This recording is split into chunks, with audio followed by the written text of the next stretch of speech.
at the end of the tunnel. You are so much stronger for it. You are so much wiser for it. You are so much more powerful for it because you got through that setback. You didn't let it take you down. The things that felt so hard before, now you're able to deal with in a matter of minutes, right?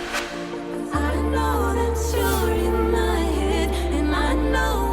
Welcome to the Dream Life Club podcast. I am so happy you're back. If you're new here, this podcast is for you if you're a woman entrepreneur who loves your business and loves what you do and is ready to take it to the next level of growth, take it to 7 figures and beyond in revenue, and make the impact in the world that you were meant to make.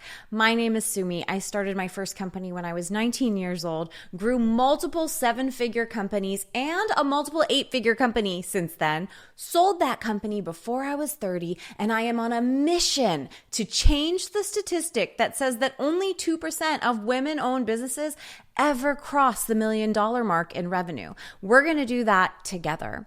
So today, I just want to talk about a philosophical thing. It's about our mindset, which affects everything we do. And it's how to handle setbacks in business and in life.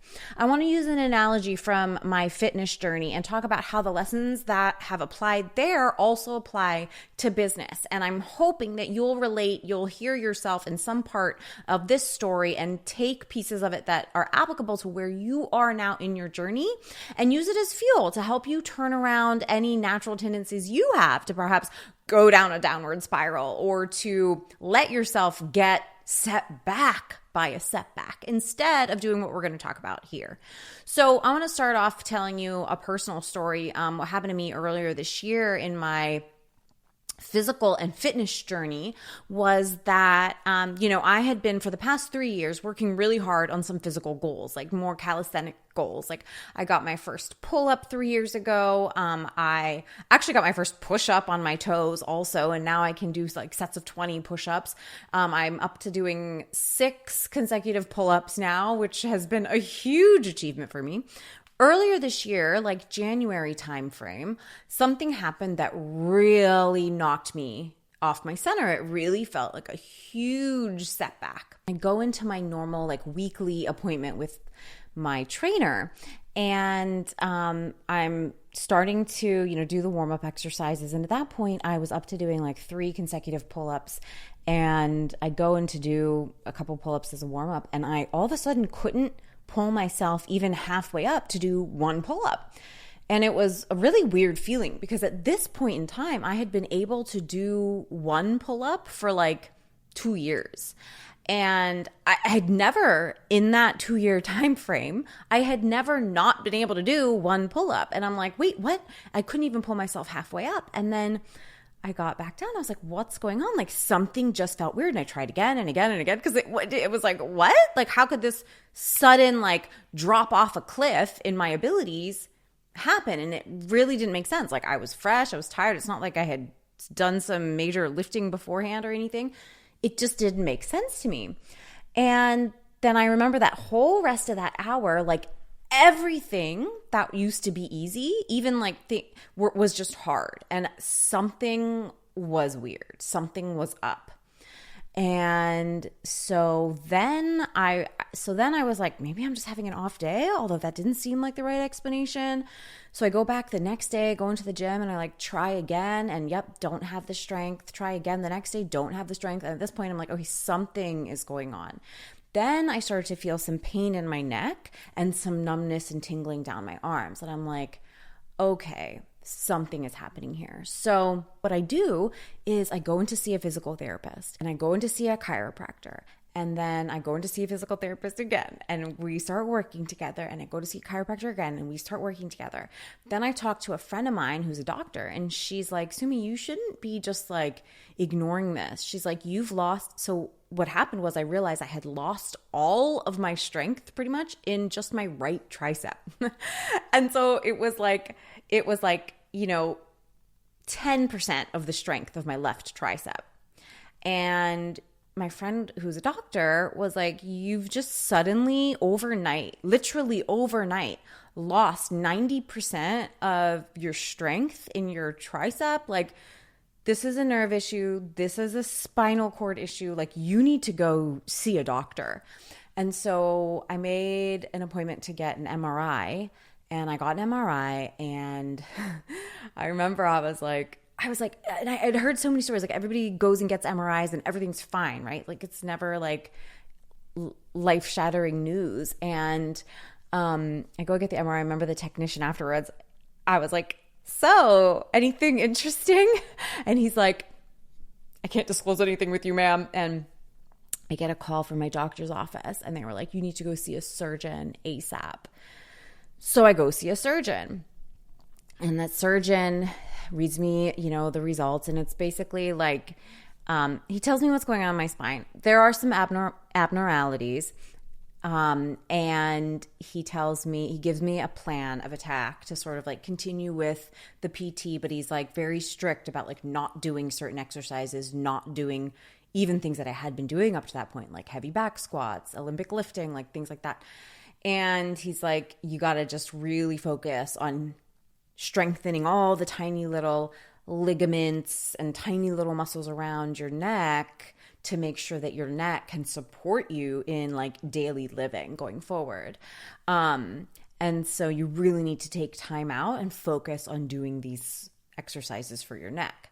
And then I went down a rabbit hole of like how to strengthen your neck, because if you have abnormalities, this is getting into a little bit of a deep dive here, but if you have abnormalities with your cervical spine, if it's really bad, you need to get surgery. If it's a little bad, a lot of times traditional doctors will say like, you got to stop working out in the way you were working out, right? But the only way to solve it without surgery is to strengthen all the little muscles around your neck. And somehow that helps provide all the support that your spine needs, even if there's abnormalities in your spinal cord. So it's like really interesting, like how you can actually create the strength structures around your spine to make it better, even if you can't make your spine better. So I started going down and like thinking, like looking at all the ways to strengthen my neck, and every day following a real plan to make these changes, going to my physical therapist, going to the chiropractor, doing my exercises. Now, I'll tell you guys this funny thing. One of the main exercises he told me to do was this. When you're sitting in your car, and the headrest, he's like, just push your head against the headrest. So the headrest is serving as like resistance, right? It's kind of like pushing your head forward, push your head back against it as hard as you can. And that static exercise works wonders to strengthen those little muscles in your neck. And so every day driving around, I'm like pushing my head back. And then he's like, also do these, like push your hand and resist, push in your hand and resist. If you're watching on YouTube, you'll see what I'm doing. Push in your forehead and resist. If you're not, it's no big deal. But it was tiny little exercises. Same with even at the physical therapist, like tiny little exercises, moving your hands with no weights, like up and down like this, leaning forward, the T, Y, straight forward, like all these exercises that are like tiny little movements and not a lot of time. Like total, they didn't take me, it's not like I'm spending hours doing this physical therapy. And anyways, so now imagine the emotional state that I was in at that time. It really affected me. Like I was really down. I couldn't do any of my normal exercises. I was losing a lot of muscle, even in other places that I had worked so hard over 3 years to gain, right? I was losing a lot of muscle because I was really having a hard time figuring out like what I could do. I didn't want to make anything worse. It was very scary seeming, like it's your neck, like you could be paralyzed if something goes wrong. And so it was really scary. And I felt like, exercise and strength training was such a big part of like me feeling healthy and me feeling comfortable in my body and me feeling like it led to mental health benefits, like me feeling happy and like purposeful every day. Like it was just a big piece of my life that was suddenly just like taken away. And I had to figure out how to handle it, right? So I wouldn't go into like a downward dark spiral, because it it would have been easy to do that. It would have been easy to feel sorry for myself. It would have been easy to pout. It would have been easy just to like not do my exercises and just lay on the couch and watch Netflix every evening. It would have been easy to just let myself go in terms of my eating and my other good habits, because once like a pivotal habit goes, it's so easy to just like let everything else go. That would have been easy. But I really made such an effort, and I'm thankful for the community around me who helped me with this so much. But like my physical therapist, my chiropractor, my surgeons, my parents helped me. My parents were so sweet. They actually like came to the appointment with the neck surgeon with me. And like, it was just like, I really just felt so supported in that moment because I had these people around me that were willing to help me. And even my trainer, like she's not a specialist in like neck issues or spine issues or nerve issues, but she was always checking in with me. My friends were checking in with me. It was like I felt really supported. And that support combined with the medical support, combined with my own mental training not to spiral down and to keep the faith that I would recover. Because every week that goes by and nothing changes, I remember I would sit there and do these tricep exercises to test my strength. Every day that goes by and nothing changes. Every week that goes by and nothing changes. 3 weeks goes by, nothing changes. 6 weeks, 9 weeks, all this time is passing and nothing's changing. It's so easy to panic. It's so easy to spiral. And it's really hard in the moment to see that the end is there. We just have to keep going. When we're in the middle of it, it's so hard to see the light at the end of the tunnel. It's so hard to see it, right? But it's only looking back. Now I can say, oh my gosh, like in the middle of that, I really didn't realize that I just had to just keep walking. I mean, I did somewhere in me, I knew that, but now it's so easy to see, like, thank God I didn't stop. Thank God I didn't spiral out. Thank God I didn't let myself go backwards. Like if I just keep walking, I'm going to get to the end at some point. I think it took about 3 months. And then like my neck felt better. My strength was all of a sudden back. And everything started like coming back together. But it took that 3 months for things to change. And during that 3 months, it feels like the longest 3 months of your life, right? And so I was thinking about that and I was like, wow, like only looking back is it so clear like what to do. When you're in it, it's so hard to keep going forward. And how does that apply to business? Why am I sharing this? How does that apply to growing 7-figure businesses? Because of this. There are things that we'll get hit with in business every single day that feel very similar to being hit with that sudden neck issue, nerve issue that caused dysfunctioning in my nerves, and therefore the nerve to the tricep turned off. There are things like that we get hit with every single day when we're in business, when we're taking ourselves to the next level, when we're achieving new goals, when we're starting new dreams, when we're building new dreams. When we're doing big things, we will have bigger problems. Like that's just a fact. And when you're an entrepreneur serious about growth, serious about creating an enterprise that has value and impact in the world, and not just a nice lifestyle business that you collect a good paycheck from. If you're serious about building something that scales, you're gonna have to turn on this side of your personality that can see the light at the end of the tunnel. And even if you can't see it, that can know that it's there. And I want to share with you 3 specific takeaways. So first, if you're facing a problem in your business, focus on what you can do. Take your focus away from the problem. The problem needs a solution. You need to figure out and test out some ways to potentially address that problem. But once you've put something into place, put an idea into place, let it run and shift your focus to what you can do. Like that's what I did with the doctors, right? Like I wasn't sitting there thinking about, oh my God, my neck, and oh my God, can I ever be able to, exercise again? Will I ever be able to lift a barbell again? Will I ever be able to back squat again? That would just take me down a dark hole. Instead, focus on what I could do. You train around your injury. Similarly, in business, you work around the issues. So is there something that you can focus on? Do you need to focus on potentially hiring somebody who can be a better salesperson, who can be a better closer? Do you need to put yourself out there more? Do you need to make more asks of people in your network? Do you need to create a community around you? Just like I had that community of support around me that kept me going, do you need to create a community around you of support that'll keep you going? Do you need to focus on where the weakest link is in your business and spend some time shoring that up? I'm going to take a gander because I know you guys. I've talked to hundreds of women entrepreneurs with six-figure, multi-six-figure businesses at this point. And I'm going to take a guess and say that one of your biggest business challenges right now is probably that you're doing too much. You think that in order to get to seven figures, you need to create another product, go sell to another market, do something more, get on another platform, blah, blah, blah. When really what you need to do is actually focus your efforts towards your highest performing thing. Focus your efforts to the thing with the greatest return on investment of your time.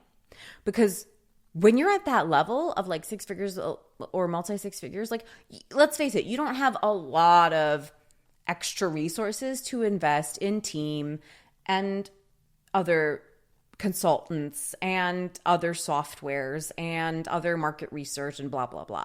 You don't. It's most likely you and probably an assistant, if that.